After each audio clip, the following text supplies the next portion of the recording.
E aí, pessoal, beleza? Eu me chamo Felipe Moreira, sou dentista, tenho 33 anos de idade, sou de Vila Velha, no Espírito Santo, e vim aqui para falar um pouco com vocês sobre como foi a minha entrada na odontologia. Eu nunca tive o sonho de ter alguma profissão. Aí meu pai me sugeriu: filho, por que você não faz odontologia? Eu acho que ele também achou que eu ia trabalhar pouco e ganhar muito. E aí, como eu já estava numa escola que me preparava para a parte de ciências exatas, eu acabei fazendo vestibular para engenharia metalúrgica e para odontologia. E aí, para minha sorte, eu consegui passar nas duas, mas eu optei por odontologia justamente por esse pensamento de achar que eu ia trabalhar pouco e ganhar muito, porque eu não tinha nenhum parente dentista, então eu pensei, bom, dentista deve ser tudo rico, vou trabalhar pouquinho, vou ganhar meu dinheiro, show de bola. Por meu azar, todos os meus amigos que escolheram a engenharia, eles estavam se formando ganhando muito dinheiro, ganhando assim, para recém-formado, 10, 15 mil reais, todo mundo com vaga garantida nas empresas, porque a engenharia estava num momento muito bom, isso mais ou menos em meados de 2012, por aí. Já na odontologia, quando eu entrei,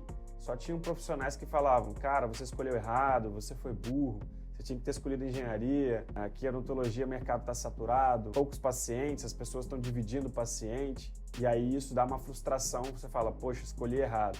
Mas assim, o que aconteceu 5 anos depois que eu entrei foi que o mercado quebrou, muitos dos meus amigos que estavam bem empregados foram demitidos e ficaram um bom tempo no mercado aí esperando um novo cargo e tal. E para odontologia isso não aconteceu. Mas enfim, voltando à minha história, na faculdade eu era bom na parte teórica, eu conseguia estudar e ir bem nas provas teóricas, mas na prática eu era só mais um na fila do pão. Então eu não conseguia desenvolver, não era o aluno mais habilidoso e achava que isso ia me tornar um profissional ruim.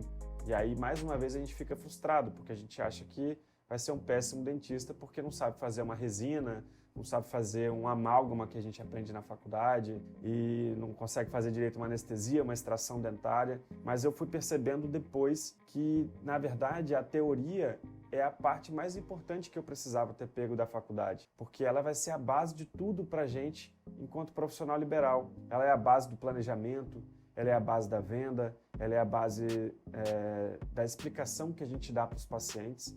Então a gente ganha autoridade, inclusive em redes sociais, demonstrando conhecimento. E lógico, a parte prática ela é fundamental, você precisa executar bem o seu procedimento, mas isso ele vai vir com o tempo.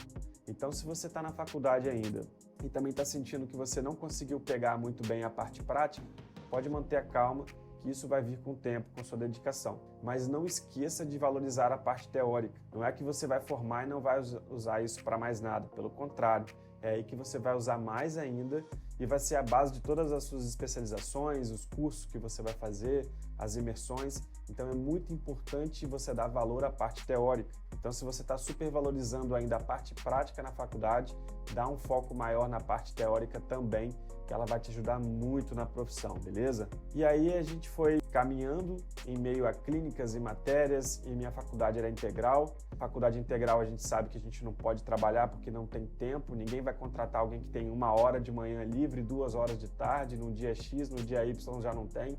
E aí o fato de eu não ter nenhum parente dentista mais velho do que eu, hoje eu tenho um parente dentista mais novo, mas não ter nenhum parente dentista mais velho do que eu para me dar uma mentoria sobre aquilo, para me direcionar, falar o que eu tinha que focar ou não.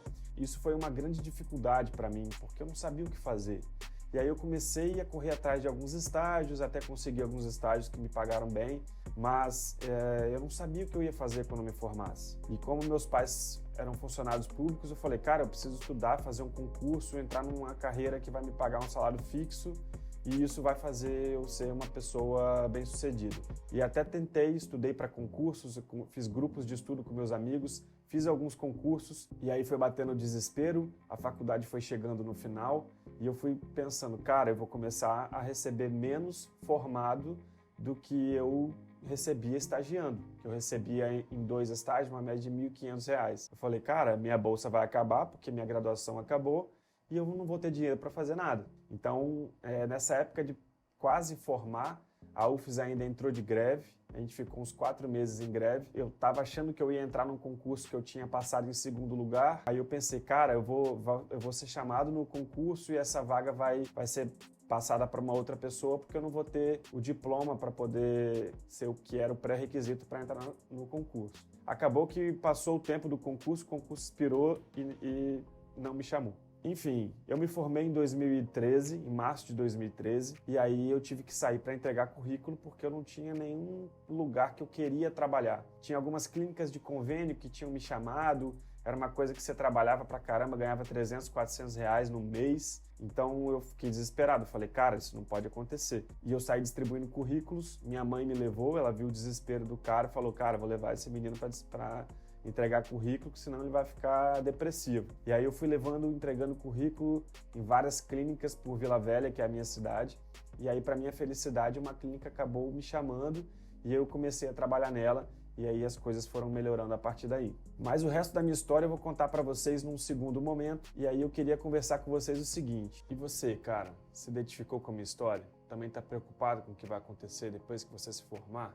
Não sabe se vai fazer especialização, se vai fazer um mestrado, se vai tentar concurso público, não tem nenhum parente dentista que possa te ajudar, tá pensando em abrir consultório próprio, eu não sei se seria uma boa ideia, e mais adiante eu vou explicar o porquê. Vai precisar pagar financiamento estudantil. Então, pessoal, se você falou sim para qualquer pergunta que eu fiz, se você tem interesse em entender mais desse mundo da odontologia, se você está precisando de alguém para te dar umas dicas do que fazer, de como estudar, do que você deve se preocupar, durante a sua faculdade, durante a sua formação, esse canal ele vai ser feito para isso, para a gente poder compartilhar, trocar conhecimento e conseguir se ajudar para vocês terem uma melhor entrada no mercado de trabalho, o que eu não tive que aprender na porrada, mas a gente pode te dar umas dicas para amaciar e esse começo ser mais produtivo, ser mais lucrativo e que você possa conquistar aquilo que você almeja, poder pagar suas contas, poder realizar seus sonhos, enfim, tocar a sua vida. Então segue a gente aí, ativa o sininho, dá um like nesse vídeo para me ajudar a fazer mais conteúdo para a galera e também adiciona meu Instagram, que é o @dr.felipemoreira. No meu Instagram eu posto casos, posto o dia a dia do consultório e qualquer dúvida a gente está aberto aí para vocês mandarem perguntas. Valeu? Um abraço, galera. Até a próxima.